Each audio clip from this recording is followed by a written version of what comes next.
Bonjour à tous et bienvenue sur l'épisode 8 de Croire en eux. Croire en eux, c'est le podcast qui s'adresse à vous, professionnels de l'adolescence et des jeunes adultes, afin de vous permettre de partager sur vos pratiques, en découvrir de nouvelles, mais surtout de croire en votre accompagnement et en vos clients. Parce que quelle que soit la difficulté, ce n'est jamais une fatalité. Croire en eux, c'est le début de toute solution. Alors, dans cet épisode, on va partager avec Anne Pio. Bonjour Anne. Bonjour Émilie. Comment tu vas ? Très bien. Écoute, je suis vraiment ravie que tu m'aies invitée sur ton podcast. C'est une presque nouvelle aventure qui commence pour toi. Et du coup, j'avais vraiment à cœur de pouvoir y participer, encourager cette initiative. Merci beaucoup.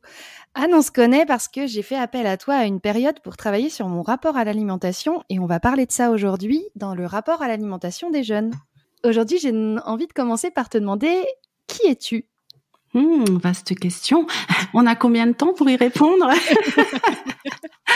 Alors, pour rester sur l'identité professionnelle qui nous amène à discuter aujourd'hui, donc je suis Anne Pioz, tu l'as dit, je suis psychothérapeute formée et certifiée à l'approche centrée sur la personne. Donc on connaît plus souvent Carl Rogers, le fondateur de l'approche, que l'approche elle-même. Mais voilà, pour resituer le courant humaniste des psychothérapies.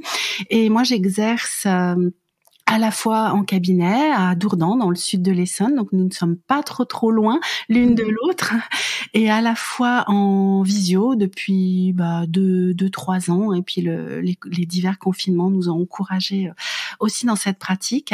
Et donc dans ma pratique, j'accompagne des jeunes et des adultes en individuel dans différentes problématiques en psychothérapie, et plus spécifiquement depuis un an et demi autour de la relation avec l'alimentation. C'est quoi qui t'a amené à accompagner sur ce genre de problématique et puis tout simplement à faire ton métier ? Alors, vaste sujet aussi. Faire mon métier psychothérapeute, c'est mon deuxième métier. J'ai eu un premier métier pendant une vingtaine d'années, qui n'avait strictement rien à voir avec la psychothérapie, puisque j'étais technicienne du son pendant 20 ans, ce qui d'ailleurs m'est très utile aujourd'hui, parce que j'ai oublié de le dire, mais je suis aussi l'auteur d'un podcast qui s'appelle La pleine conscience du pouvoir, et le fait d'avoir été dans le son pendant 20 ans m'a bien aidé, en tout cas au niveau technique, pour la création du podcast. Et à peu près à l'âge de 40 ans, un petit peu avant mes 40 ans, ou en tout cas après la naissance de mes enfants, je me suis rendu compte que j'avais besoin de mettre plus de sens dans ma vie professionnelle. Et après la naissance de mon fils, qui est le plus jeune, donc il a 20 ans aujourd'hui, je me suis formée déjà au niveau associatif pour être accompagnante dans une association de soutien à l'allaitement, à la parentalité. Et j'ai découvert par ce biais l'animation de groupes de parole, le soutien téléphonique, j'allais dire en face à face, mais en individuel, l'écoute. Et dans la formation qu'on faisait dans cette association, c'était très très empreint de l'approche rogerienne. Et ayant traversé moi-même des difficultés, je me suis faite accompagner en psychothérapie aussi à cette époque-là, et je me suis dit mais c'est ça en fait que je veux faire, c'est ça qui a du sens pour moi, c'est de venir entendre l'autre, accompagner l'autre et faciliter son processus de croissance et faciliter les mouvements dans sa vie. Donc c'est ça en fait qui a été au départ là. Et puis je voulais plus particulièrement travailler avec des enfants. Ça c'était aussi très moteur pour moi. Donc je me suis aussi formée à la thérapie par le jeu, dans l'approche centrée sur la personne. Et les 10 premières années de ma pratique, j'ai beaucoup accompagné d'enfants, même très petits, et leurs parents, bien sûr. Et puis voilà. Aujourd'hui, j'accompagne pas d'enfants tout petits, parce que je me dirige vers autre chose. Mais vraiment, les enfants, les ados, c'était au cœur de ma pratique. Et pour les ados et les jeunes adultes, plus spécifiquement, pendant pas mal de temps, je les ai accompagnés aussi sur leur choix d'orientation scolaire et professionnelle, parce que j'avais remarqué que c'était un sujet qui était complexe pour eux, compliqué. Et même si c'est pas pour ce sujet-là qu'ils venaient consulter forcément en psychothérapie, c'était quand même une source d'anxiété, de stress pour eux. Et je me suis aussi formée il y a, je sais plus quand, c'était peut-être 2012-2013, où il y a des outils autour de l'accompagnement à l'orientation. Alors aujourd'hui, ça devient plus enfin, j'en fais moins, j'ai moins de demandes sur ce sujet-là parce que je communique aussi moins, puisque je me dirige plus autour des troubles du comportement alimentaire et de la relation avec l'alimentation. Mais voilà, pour aller vite en fait. Enfin, j'essaye. Super. Alors, tu sais, ce podcast s'adresse aux professionnels qui vont parler aux ados et aux jeunes adultes. Est-ce que tu Oui. peux nous décrire, nous, ton adolescence en quelques mots? Parce que souvent, quand on accompagne Oh, des ados, on a un petit rapport à ça. Qu'est-ce que t'en ouais. penses? Alors, pour tout te dire, alors je réponds pas tout de suite à cette question-là, mais déjà pour replacer le contexte, quand j'ai commencé ma pratique, mes enfants étaient plutôt petits et moi c'était une période qui m'effrayait beaucoup. Je me disais oh là là, mais ça risque d'être compliqué, parce que je pouvais entendre ou voir autour de moi des parents d'ados qui vivaient quelque chose de compliqué dans la relation à leur enfant dans cette période-là, et je me disais oh là là, enfin j'appréhendais beaucoup. Et de même dans ma pratique, j'ai pas reçu tout de suite des ados. Alors c'est aussi le contexte qui a fait que ils sont pas arrivés tout de suite à moi en accompagnement, parce que moi-même je me sentais maladroite. Enfin voilà. Et pour revenir à ta question, moi mon adolescence elle a été vécue.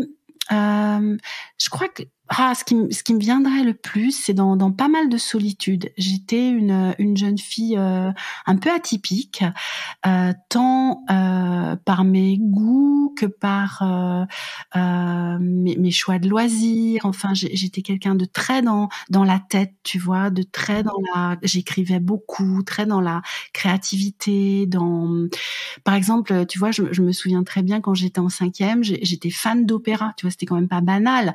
Ouais. Donc je voulais être chanteuse lyrique à l'époque. Enfin, donc tu vois, j'étais très très en marge, et en même temps, ça créait des amitiés très fortes avec des personnes qui pouvaient être atypiques comme moi, et en même temps j'avais le chic pour me fondre aussi dans la masse. Enfin, c'était très voilà.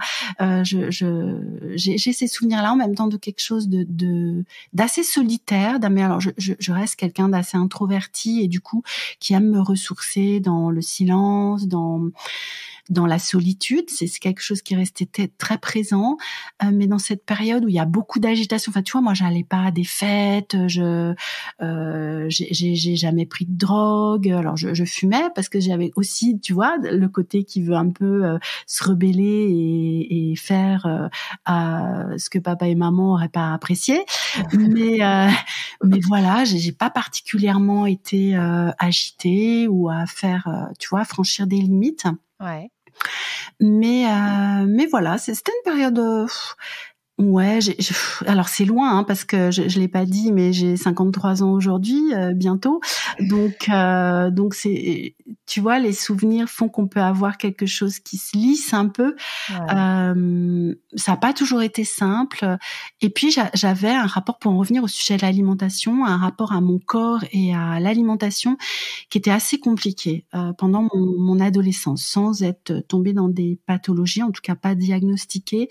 Mais ça a commencé à se complexifier en fait au moment de la puberté. Donc c'est pas aussi pour rien, comme tu le disais, qu'aujourd'hui je me suis tournée sur ces sujets-là, parce que ça a été un sujet très très important pour moi pendant plus de 30 ans. Donc ça a commencé là aussi. Je comprends. Quel est ton plus à toi dans l'accompagnement des ados et des jeunes adultes ? Bonne question. C'est difficile, je trouve, parce que moi j'ai un plus. Je pense que comme avec, je l'imagine, toutes les personnes que j'accompagne, il y a un accueil vraiment, voilà, qui fait aussi partie de l'approche centrée sur la personne, mais dans cet accueil inconditionnel de ce qu'ils peuvent amener. Moi, je suis vraiment là pour les entendre, pour les écouter, pas pour leur dire tu devrais faire ci, tu devrais faire ça. Alors voilà, nous dans nos démarches, on n'est pas dans cette posture-là, mais généralement, le lien de confiance s'instaure assez rapidement, sachant que il y a dans cette période de la vie, ça peut être assez challengeant parce qu'ils ont un rapport à l'adulte qui peut, en tout cas, être assez méfiant. Même si j'aime pas faire de généralité, voilà, ça peut. Et puis que parfois, ce sont les parents qui poussent un peu l'adolescent à venir consulter. Donc, sachant que moi je suis très claire avec les parents dès le départ que si l'adolescent ou même l'enfant n'a pas envie d'être là, moi je le forcerai jamais à être là, et vraiment de leur offrir quelque chose d'une grande liberté, de pouvoir dire je ne suis pas d'accord d'être là ou je n'ai pas envie d'être là. Alors bien sûr on en discute, mais voilà, oui, peut-être le plus serait ce lien de confiance qui s'instaure. Alors il y a eu des fois où ça n'a pas été possible, mais assez facilement, assez rapidement. C'est chouette. C'est important, je trouve, ce que tu viens de nous redire sur le fait que on peut pas accompagner un jeune qui n'en a pas envie, quoi. Mais C'est non. essentiel. Mais non, c'est vraiment, et avec les enfants d'ailleurs, c'est pareil, quel que soit leur âge.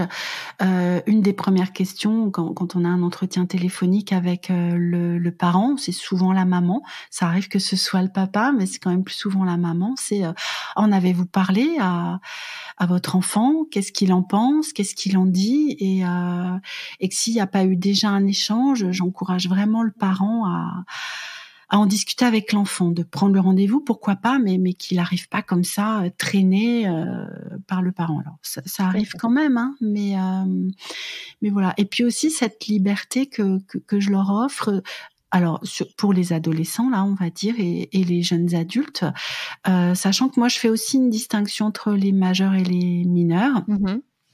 Mais de dire que si la première fois le jeune a besoin que le parent soit là, pour moi c'est ok, et que s'il préfère venir seul et qu'on se voit dans un deuxième temps avec son ou ses parents, c'est ok aussi. Enfin voilà, j'ai un cadre très souple en fait à ce niveau-là. Donc je pense que ça facilite aussi ce lien de confiance dont je parlais juste avant. Carrément. Qu'est-ce qui te marque en ce moment le plus? Alors quand je dis en ce moment, je pense à la situation sanitaire, mais je pense aussi à l'époque, tout simplement, dans les accompagnements d'ados et jeunes adultes. Quels sont les sujets qui reviennent le plus souvent? Qu'est-ce que tu as envie de nous dire sur ce qui te marque en ce moment dans les accompagnements des ados et jeunes adultes?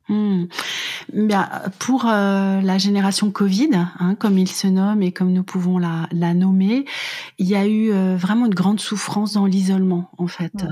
Dans le fait, alors sans parler des étudiants qui se sont retrouvés enfermés dans leur, 12 mètres carrés pendant à télé, enseigner, enfin voilà. Certains m'ont dit, tu vois, ceux qui sont maintenant en deuxième ou troisième année d'études post-bac, nous en fait les avantages de la vie étudiante on les attend encore en fait. Tu vois, cette période où on est censé s'éclater, enfin les meilleures années de la vie comme on dit, alors pas toujours, c'est un peu cliché, mais de sortir, de rencontrer du monde, de profiter pour ceux par exemple qui se retrouvent dans une grande ville, de la vie de la grande ville ou même de la vie culturelle aussi, rien quoi. Et c'est waouh. Et pareil pour les lycéens. Ceux qui sont en terminale cette année, déjà ils commencent seulement à voir le visage de leur prof parce qu'ils l'ont pas vu pendant plus de 2 ans, ils les ont pas vus. Et puis pareil quoi, pas de sortie, pas de fête. Alors certains le faisaient quand même, et on peut, enfin voilà, c'est vraiment quelque chose qui revient beaucoup.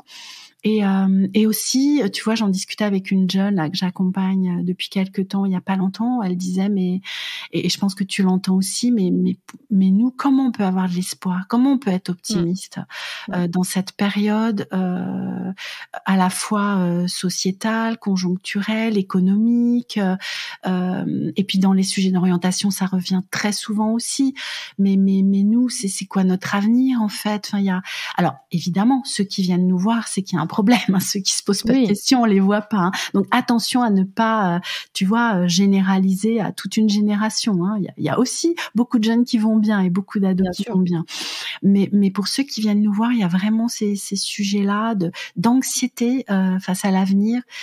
Il peut y avoir aussi de l'anxiété au niveau écologique aussi. Ça, c'est des sujets qui reviennent aussi d'angoisse, mais on va tous mourir. Enfin, tu vois, il y a vraiment des angoisses très très fortes autour de l'avenir. Ouais, c'est un sujet qui est compliqué pour nous adultes, qui avons déjà un système émotionnel un peu plus ancré, j'ai envie de le dire comme ça. Oui, normalement. Normalement. Et pour eux, c'est encore plus compliqué. C'est effectivement une période où on leur demande de faire des choix, de se positionner. Tu parlais d'orientation tout à l'heure, ça va aussi dans ce sens-là. C'est compliqué pour eux de se positionner aujourd'hui. Et puis, effectivement, c'est des sujets qui reviennent assez régulièrement. Tu as raison de le redire. Aujourd'hui, on voulait parler de l'alimentation des ados et des jeunes. Est-ce que tu as envie de nous en parler ? Qu'est-ce que tu as envie de nous en dire ? Ah, alors c'est un sujet vaste, hein. C'est un sujet vaste parce que là comme ça, tu vois, dans aussi vaste, je saurais pas trop quoi t'en dire. Ça devrait être un non-sujet, j'ai envie de dire, parce que pourquoi ce serait un sujet, l'alimentation des ados et des jeunes ? Pourquoi ce serait plus un sujet que l'alimentation des enfants ou des adultes ? Donc, a priori, c'est un non-sujet puisque. Mais là où ça se complique, c'est que dans notre société actuelle, nous avons complexifié notre relation avec l'alimentation et c'est devenu un enjeu avec des il faut, il faudrait, il ne faudrait pas, attention, pour être en bonne santé, ceci, machin, cela. Donc, ça vient complexifier ce sujet-là, alors que, encore une fois, je dirais que c'est un non-sujet. S'alimenter, ça devrait être aussi naturel que, je sais pas, d'aller faire pipi ou d'aller se coucher quand on a sommeil, sachant que le sommeil chez les adolescents est aussi un vaste sujet. Carrément. Qui ne devrait pas l'être, voilà. Mais oui, voilà, c'est quelque chose qui se complexifie parce que nous sommes dans une époque où le rapport à l'alimentation et le rapport à l'image corporelle est devenu un enjeu, en fait. Ouais, j'aime bien ta manière de l'amener. Effectivement, ça devrait pas être un sujet, mais c'est un sujet dans le sens où on a régulièrement, enfin en tout cas moi, il m'arrive régulièrement de recevoir des jeunes femmes souvent qui sont en difficulté par rapport au rapport à leur corps. Oui. Il est arrivé aussi avec des jeunes hommes qui avaient, j'ai souvenir d'un jeune garçon qui avait 17 ans, je crois, 16-17 ans, et qui vivait très très mal son surpoids, qui n'arrivait pas à le gérer et qui était traîné par sa maman. Bon, alors c'est toujours les mêmes sujets, hein, parce qu'il fallait absolument qu'il perde du poids. Sauf qu'aujourd'hui, on se rend compte de toutes ces difficultés qu'on peut rencontrer et j'avais envie qu'on en parle dans le sens où, effectivement, ça devrait être un non-sujet. On n'en a pas, enfin tu l'as dit rapidement, aujourd'hui ça devient un sujet parce qu'ils sont dans la comparaison, dans l'idée du poids parfait, dans une idée d'image, de silhouette idéale, peut-être presque encore plus que les adultes entre les réseaux sociaux et ce qu'on peut voir un peu partout. Voilà, comment est-ce qu'on peut les accompagner là-dessus ? Comment tu les accompagnes toi sur ces sujets ? Alors, c'est très compliqué parce que c'est quelque chose qui peut prendre racine dès la petite enfance, en fait.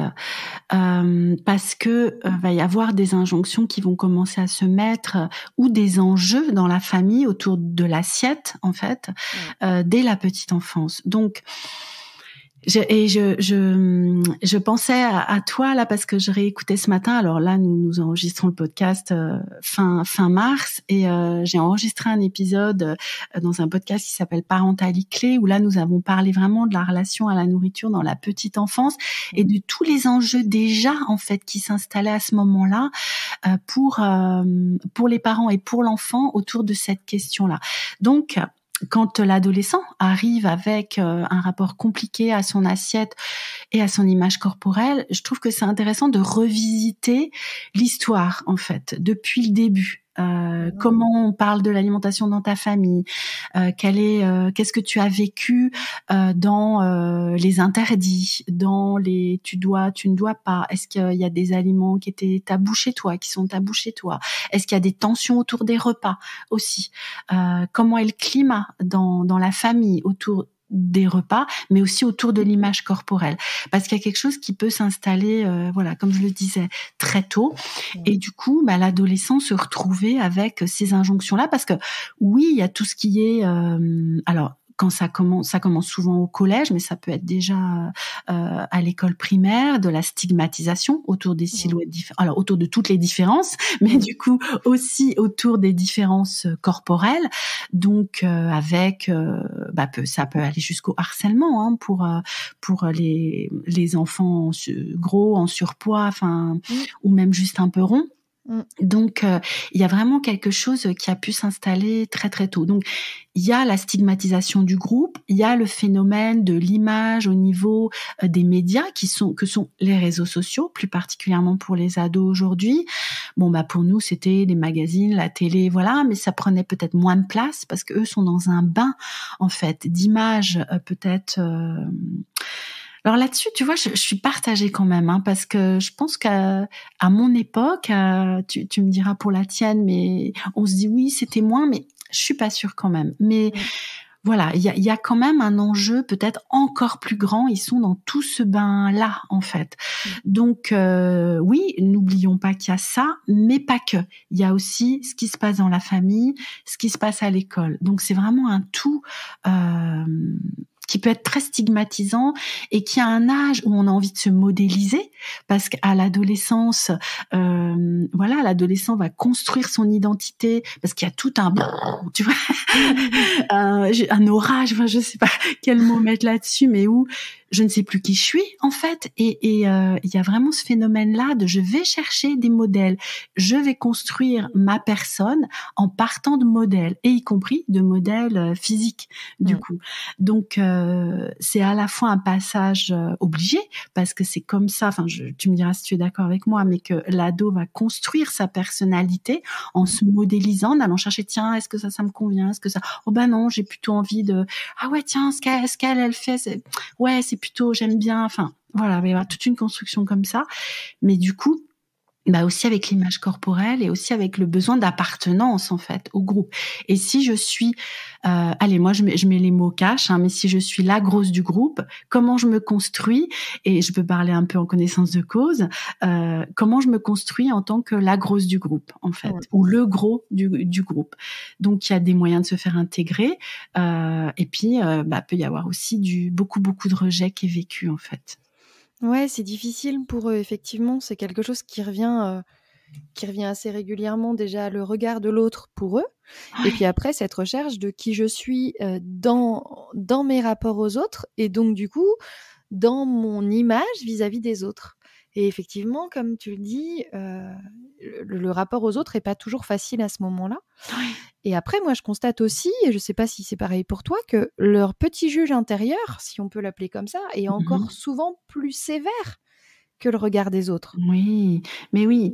Ce qui est d'ailleurs le même phénomène, ça continue à l'âge adulte, ce petit juge intérieur. Mais oui. Et c'est compliqué pour eux. Ça a des conséquences sur leur rapport à l'alimentation. C'est-à-dire que du coup, on se retrouve avec des jeunes qui veulent plus manger ou qui du coup commencent à faire des choix alimentaires en fonction d'un apport énergétique et pas forcément d'une envie ou d'un besoin, et avec une culpabilité terrible. Mais oui, et c'est là, tu vois, que peuvent s'installer pour des jeunes, alors surtout des jeunes filles, mais il y a aussi des jeunes garçons, des comportements alimentaires de type anorexie mentale, qui peuvent... alors, ce qu'on retrouve aussi d'ailleurs pas mal chez les ados, c'est l'hyperphagie aussi, mais donc des comportements à risque, j'ai envie de dire, parce que il y a...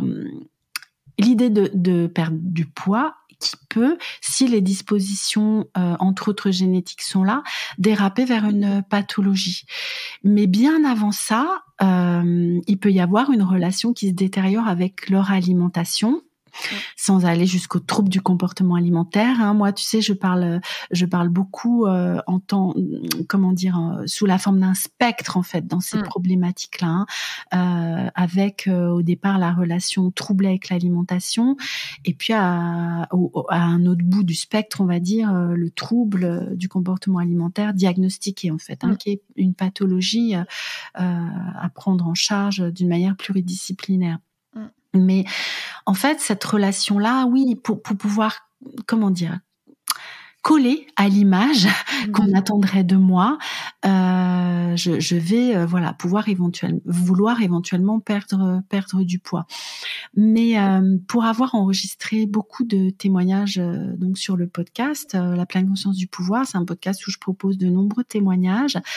J'entends aussi chez des jeunes femmes ou même des adolescentes une relation qui a pu se complexifier dès l'enfance avec des enfants qui sont mis au régime, mais j'ai entendu à l'âge de 6-7 ans, tu vois. Donc il peut déjà y avoir quelque chose qui s'est complexifié très très jeune.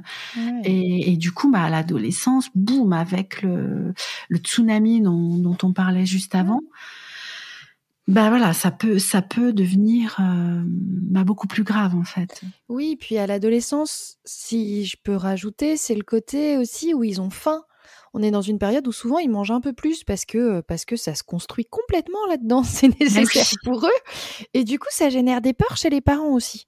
Oui. Je sais pas si tu l'as déjà entendu, vaut mieux l'avoir en photo qu'en pension. Oui, ils mangent trop, c'est pas possible, c'est pas normal. Voilà, il y a plein d'angoisses. Ouais. Et c'est intéressant aussi de voir toute la systémie qui se joue autour, effectivement, comme tu le disais tout à l'heure, du positionnement des parents là-dedans. C'est souvent des injonctions familiales, quoi. Complètement, et d'où l'intérêt. Moi, j'entends ça chez les personnes que j'accompagne adultes autour de leur relation avec l'alimentation. Il peut y avoir aussi le désir de travailler soi-même pour ne pas transmettre en fait, pour ne pas venir transmettre des inquiétudes, pour ne pas venir transmettre cette relation troublée avec leur alimentation, leur image corporelle, et pour reprendre au tout début de l'alimentation de l'enfant, ne pas en faire un enjeu affectif, ne pas en faire une source de stress dans quelque chose où l'enfant sait ce qui est bon pour lui.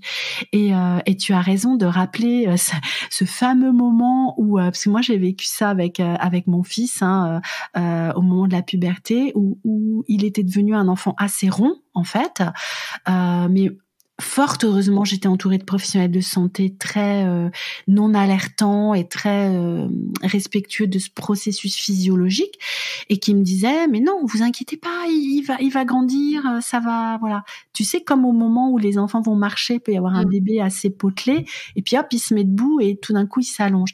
Là, ça a été exactement pareil. Il a d'abord pris en poids avant de prendre en taille, et c'est là que ça peut vite déraper, et que le parent peut se dire ah mais non, là, oh là là, faut le mettre au régime, faut le restreindre, alors qu'en fait c'est juste un phénomène normal de croissance en fait. Tout à fait. Tout à fait, et c'est une approche que j'aime beaucoup, qui est l'approche, qui est véhiculée par plein de professionnels aujourd'hui, qu'on peut nommer l'alimentation intuitive, mais qui est aussi l'idée de s'écouter en fait, et de faire confiance à son jeune. Exactement. Et c'est tout le défi, des accompagnements en fait, dans la relation avec l'alimentation et l'image corporelle, de revenir à la source en fait, de revenir à cette intuitivité alimentaire que nous avions tous à la naissance en fait. L'enfant quand il naît, c'est exactement, alors sauf pathologie évidemment, mais c'est exactement ce qui est bon pour lui. Et du coup, de ramener, que ce soit l'adolescent ou l'adulte, à cette sagesse finalement du corps. Alors c'est tout un cheminement, bien sûr. Ouais, carrément. Et j'aime bien les accompagner à l'adolescence là-dessus, parce que je trouve que c'est un âge où ils commencent à se responsabiliser. C'est-à-dire ils commencent à être un peu plus conscients que c'est un peu eux qui décident, en partie. Pas surtout, mais en tout cas en partie. Et où du coup, ils peuvent réaliser et commencer à voir les mécanismes qui se mettent en place, et des mécanismes qui peuvent les aider toute leur vie, en fait. Mais oui, c'est vraiment... Tu vois, quand je t'entends le dire comme ça, je me dis c'est vraiment un cadeau, en fait, à leur offrir. Tout à fait. Ouais, je suis bien d'accord. Est-ce que... J'avais prévu une question sur les troubles alimentaires. On n'en a pas parlé, on en a parlé un petit peu, mais est-ce que tu as envie d'en dire un peu plus ? Comment est-ce qu'on fait avec des troubles alimentaires qu'on pourrait détecter dès l'adolescence ? Alors, dans le comment on fait, déjà, je pense que c'est important de se documenter un peu, en fait, pour vraiment, alors pas diagnostiquer, c'est pas notre rôle. Enfin, en tout cas, moi, je considère que c'est pas mon rôle de poser un diagnostic, mais en tout cas d'être alerté par certains signes. Donc, ce qui va nous alerter nous, en tant que professionnels de l'accompagnement des adolescents. Ça va être un adolescent dont le parent, par exemple, nous dit qu'il a perdu beaucoup de poids ou qu'il a pris beaucoup de poids dans un temps, court, en fait. Et d'aller... alors, ce qui est très délicat, d'interroger l'adolescent là-dessus. Parce que si lui n'est pas prêt à venir nous en parler, ce serait très maladroit d'aller essayer de lui tirer les vers du nez. Mais souvent, ce sont les parents, du coup, qui vont nous alerter là-dessus.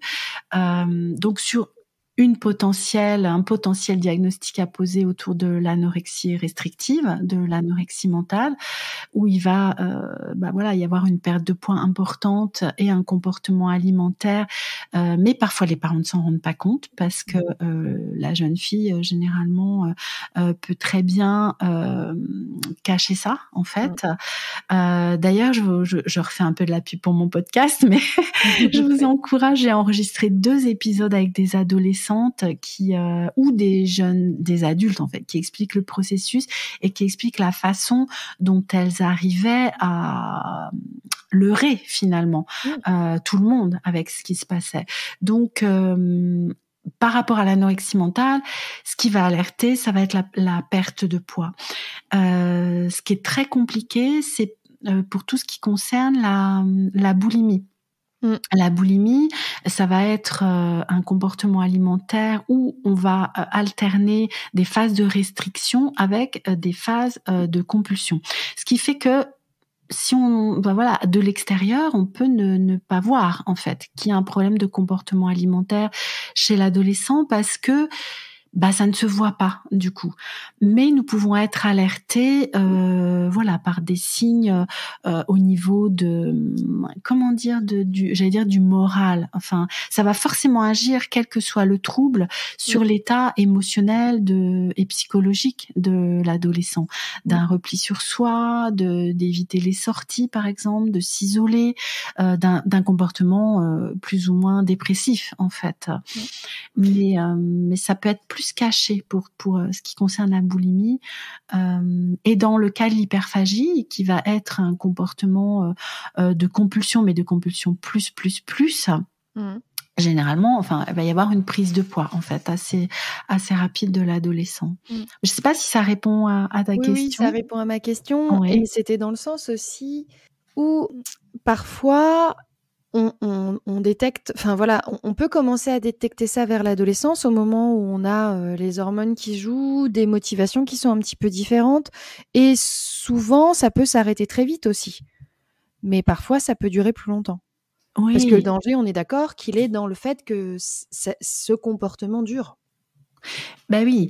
Cela dit, quand on parle d'une pathologie, c'est que ça a duré déjà. Ouais. Tu vois, on va pas parler, par exemple, d'anorexie mentale chez une jeune fille qui va faire un régime avant l'été. Alors, on a tout intérêt à ne pas l'encourager là-dedans, à essayer de perdre du poids, mais plutôt l'aider à travailler sur son image corporelle et sur sa relation avec l'alimentation.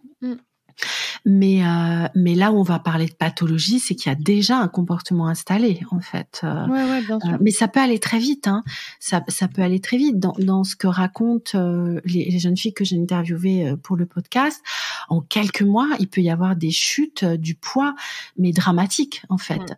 D'autant plus que ça peut toucher des adolescentes qui étaient déjà plutôt minces, mais qui souffrent de dysmorphophobie, c'est-à-dire d'une vision déformée de leur corps, et pour qui, même si elles sont déjà très très fines, elles sont encore trop grosses, en fait. Il y a vraiment ce phénomène-là où l'image corporelle est complètement biaisée dans la vision qu'elles en ont. Donc ça peut aller très très vite et conduire à des hospitalisations parfois en quelques mois. Donc c'est important, ça, la dysmorphophobie.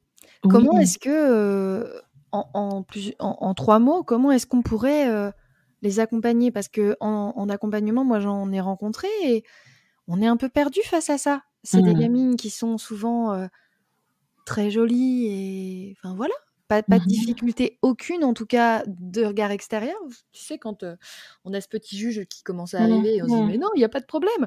Sauf qu'en fait, c'est pas ça qu'elles ont envie d'entendre et c'est pas comme ça qu'elles ont besoin d'être accompagnées. Mais non, et c'est très juste ce que tu dis, c'est déjà de les accueillir dans ce problème-là, qui est un problème plus global de manque d'estime de soi, en fait. Donc c'est vraiment tout un travail sur l'image qu'elles ont d'elles extérieure, mais aussi intérieure, du coup. Et de les encourager aussi à peut-être diversifier la vision qu'elles ont des corps des femmes dans leurs réseaux sociaux, par exemple, de s'abonner à des comptes avec de la diversité corporelle. On commence à en trouver quand même, heureusement, aujourd'hui. Même, je pense, chez des adolescents.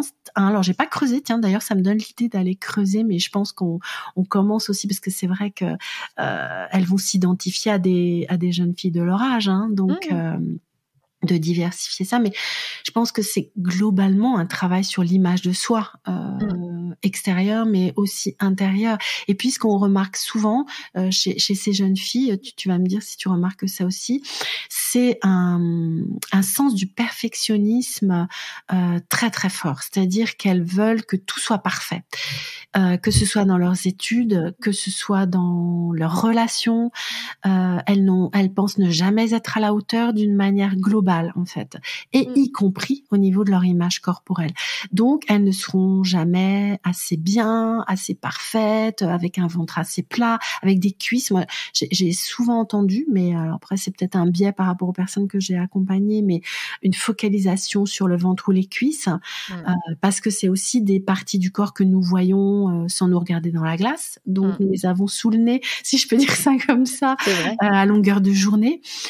Donc, moi, je les encourage aussi beaucoup quand elles remarquent des comportements comme ça de vérification, eh bien, de se faire un petit peu violence, tu vois, de ne pas passer leur temps à venir checker, en fait, leur image corporelle.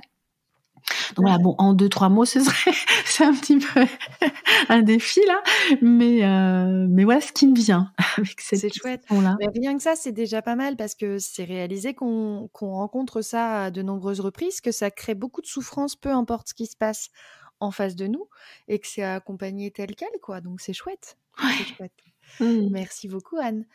On arrive au quiz de fin. C'est un quiz que je fais. Enfin, c'est des questions que je pose à toutes les personnes que j'ai en interview. L'objectif, c'est de partager un peu sur ce qu'on a pu vivre et de partager sur notre actualité, etc., etc. La première question, ce serait qu'est-ce qui a changé dans tes accompagnements? Tu sais, le truc où tu te disais non, ça arrivera jamais, ou alors ça, je le ferai pas, ou alors qu'est-ce qui a changé dans ta manière de faire entre le début de ta pratique et aujourd'hui? Ah, waouh. Alors là, tu me fais revisiter, je sais pas, à 12, 13, 14 ans de pratique. Qu'est-ce qui a changé? La confiance que moi j'ai dans, tu vois, dans ma posture, dans le fait que je suis capable.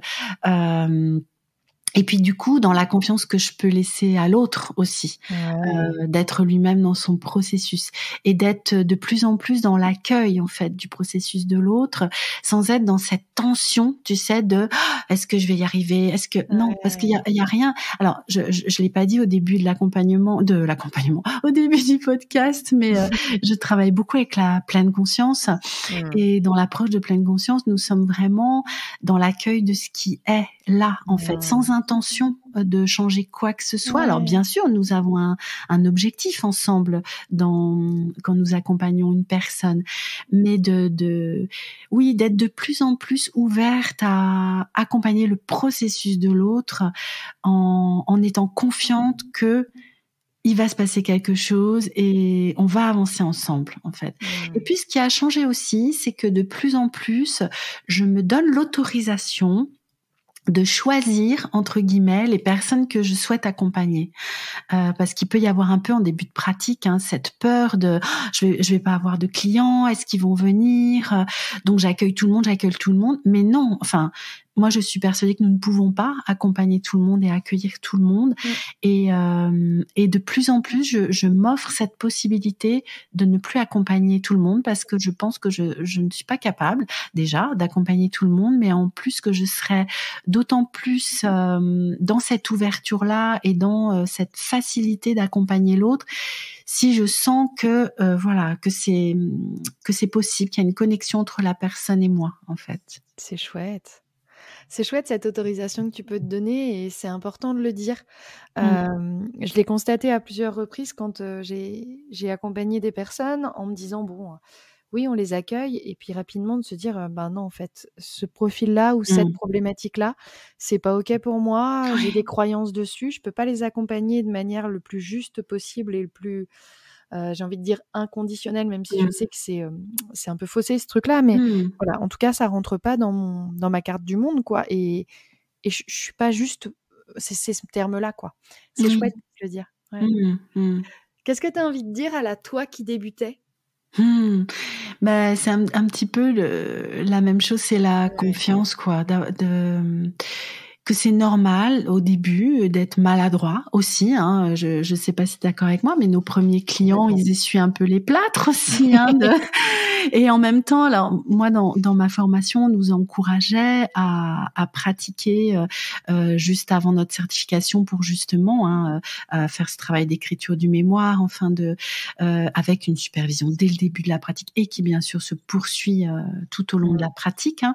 Mais voilà, il y avait cette peur d'être maladroite. Enfin, j'en parlais un peu juste avant, de casser l'autre, tu sais, et voilà. Et je me dirais, mais c'est normal, Anne.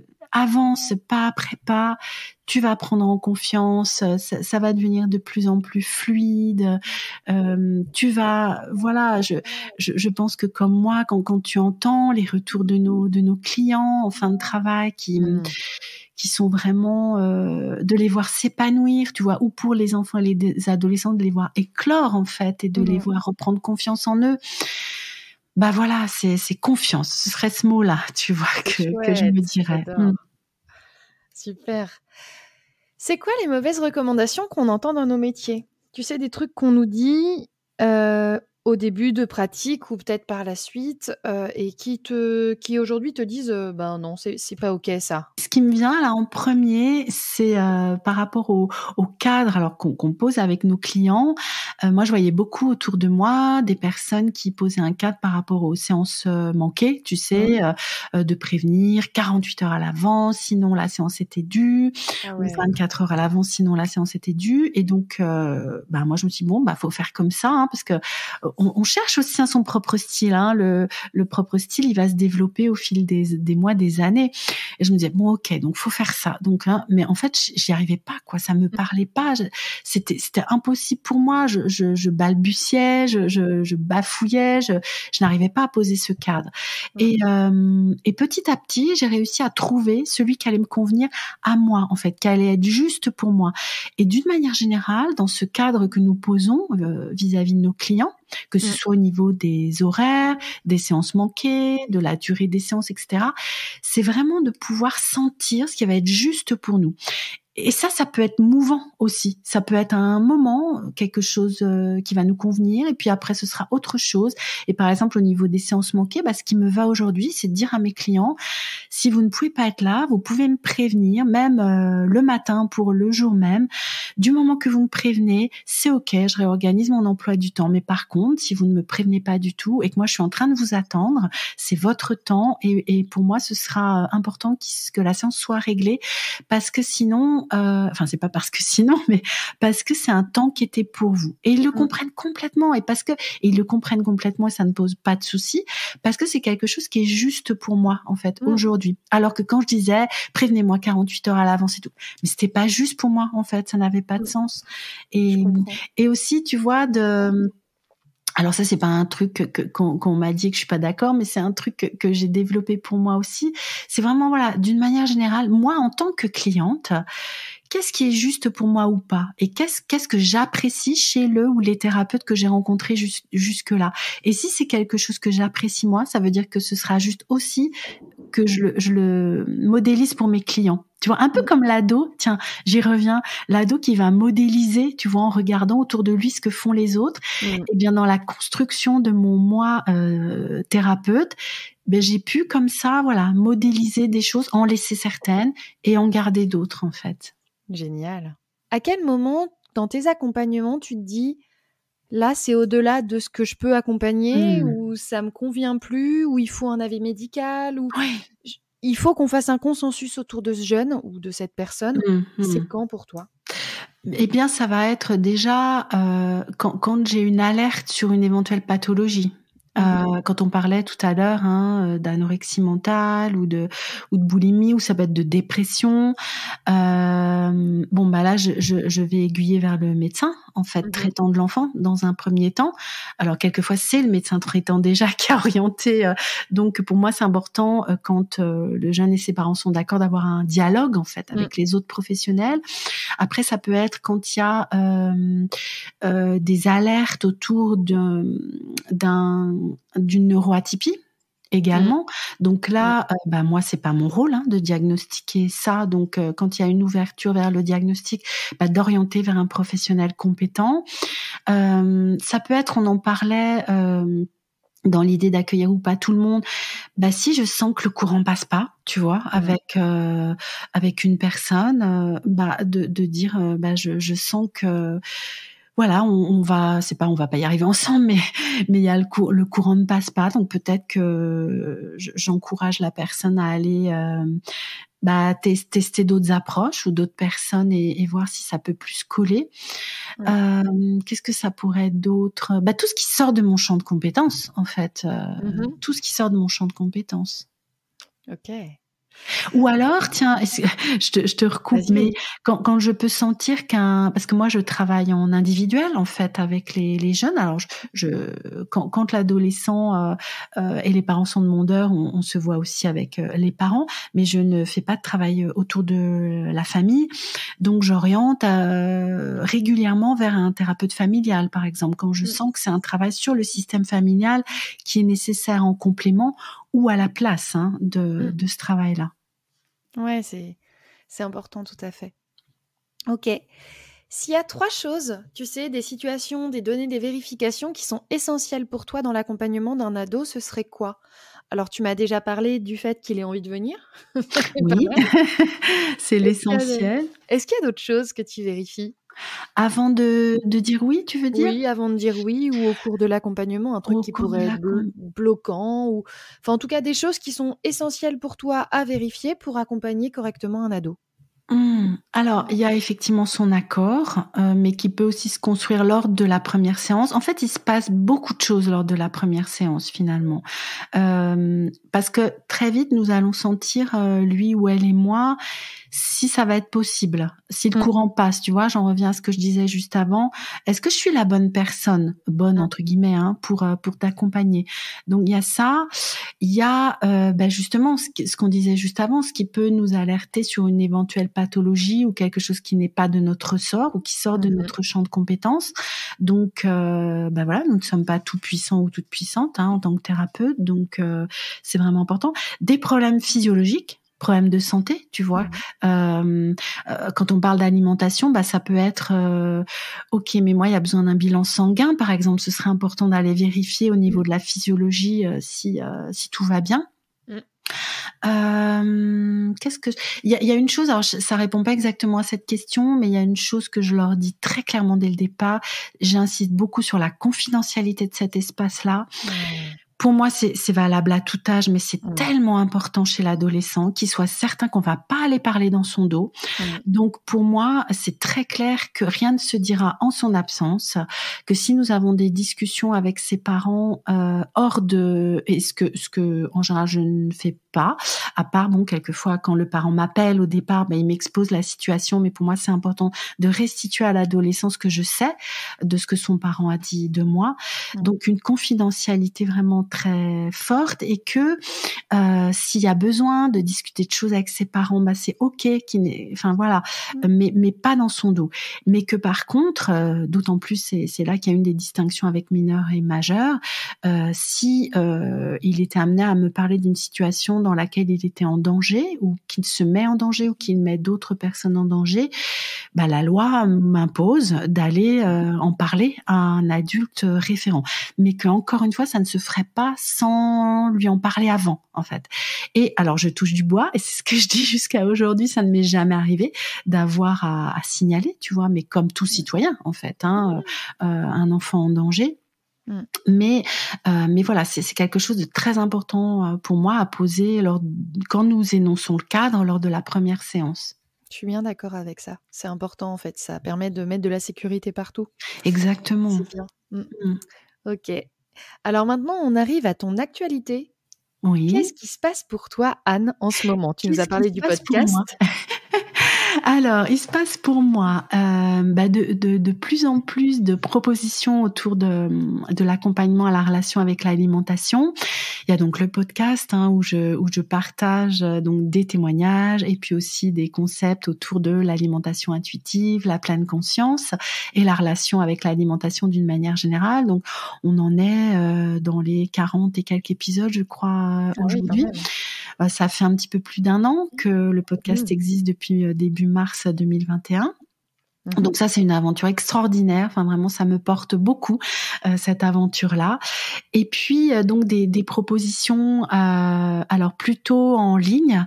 Je développe de plus en plus tout ce qui est accompagnement en ligne avec l'accompagnement Indépendance Cannelle, qui est un accompagnement alors réservé aux personnes majeures, là, pour le coup, où j'accompagne sur la relation avec l'alimentation, des accompagnements en visio autour des troubles du comportement alimentaire ou de la relation avec l'alimentation, donc où je peux là retrouver des ados. Alors quand il y a un trouble, c'est vraiment dans un accompagnement pluridisciplinaire, en lien avec un médecin, psychiatre, diététicienne ou diététicien.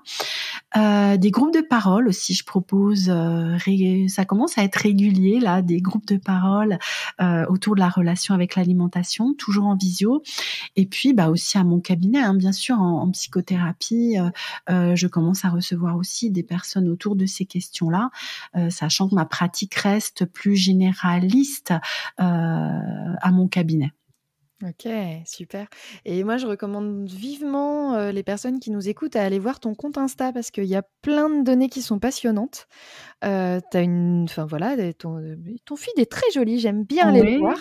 Et on y voit Merci. plein de choses, c'est chouette. Oui, il est très joli grâce à ma fille qui est aussi graphiste et qui travaille pour moi pour réaliser tous ces beaux visuels. Donc vraiment, elle fait un travail formidable et que c'est vrai. Encore il y a pas longtemps, elle me dit « Oh maman, vraiment ton feed il est chouette ». Enfin vraiment. Et puis bon, il y a les images et puis il y a les contenus. Oui, je te remercie. Ouais, tout à fait. Tout à fait. Super. Alors, la dernière question, je l'aime bien. C'est si on devait retenir un seul fait. Tu sais, s'il y avait une chose qui ressort de cette interview, genre quelqu'un est pressé, il écoute les 3 dernières minutes du podcast, qu'est-ce que tu as envie qu'il entende ? Tu vois, je reste avec ce mot de confiance en fait, parce que c'est revenu pas mal de fois pendant qu'on enregistrait cet épisode, et parce que c'est à la fois notre confiance à nous en tant que thérapeute qui se développe au fil des mois, des années de pratique et du travail en supervision, qui reste un travail essentiel tout au long de notre pratique, qui va nous permettre de développer notre style aussi en tant que psychothérapeute ou accompagnant d'ados, la confiance dans la relation qui est tellement précieuse et qui peut être très fragile avec les adolescents. Ils peuvent très vite s'enfuir, en fait. Tu sais, j'ai un peu cette image d'animal un peu apeuré. Alors, c'est un peu cliché de le dire comme ça, mais voilà, donc dans quelque chose de fragile, mais en même temps de tellement merveilleux. Tellement merveilleux. Quand ils nous ouvrent leur monde, quand ils nous ouvrent ce qui se passe à l'intérieur de leur esprit, qui peut être tellement riche, tellement passionnant. Moi, j'en apprends, mais tous les jours, alors avec tous mes clients, mais les adolescents et les jeunes adultes, ils sont aussi d'une telle fraîcheur, parce que oui, nous les voyons parce qu'ils ne vont pas bien, mais à l'intérieur d'eux, il y a tellement de pépites, il y a tellement de... En fait, c'est cette confiance aussi que c'est là. Alors c'est ce que Rogers nous parle de tendance actualisante, tu vois, nous parle de ce qui est là à l'intérieur de chacun et qui n'est prêt qu'à germer et qu'à croître et grandir. Et notre rôle, enfin moi, mon rôle à moi, c'est d'aller arroser en fait ça et d'aller encourager ça et de les voir grandir, éclore et devenir des personnes tellement merveilleuses. Donc ouais, cette confiance que tout est là en fait et que nous sommes des facilitatrices, des facilitateurs de croissance de ce qui est déjà là. C'est beau. Merci beaucoup Anne pour Je ce t'en prie. partage. Je te remercie de tout cœur pour ton temps, pour ton partage. Avec Et plaisir. puis, à très bientôt. À très bientôt. Alors, je vous remercie de tout cœur d'avoir écouté ce podcast jusqu'au bout. Si vous l'avez apprécié, n'hésitez pas à le partager, à indiquer votre avis sur les plateformes de diffusion. Vous nous retrouverez sur des réseaux sociaux, Facebook, Instagram, Croire en eux le podcast, mais aussi sur un groupe Facebook privé Croire en eux le groupe, où vous pourrez partager sur les difficultés rencontrées, recueillir des avis, des entraides bienveillantes et accueillantes. On se retrouve très vite pour un nouvel épisode solo. À très bientôt. Prenez soin de vous.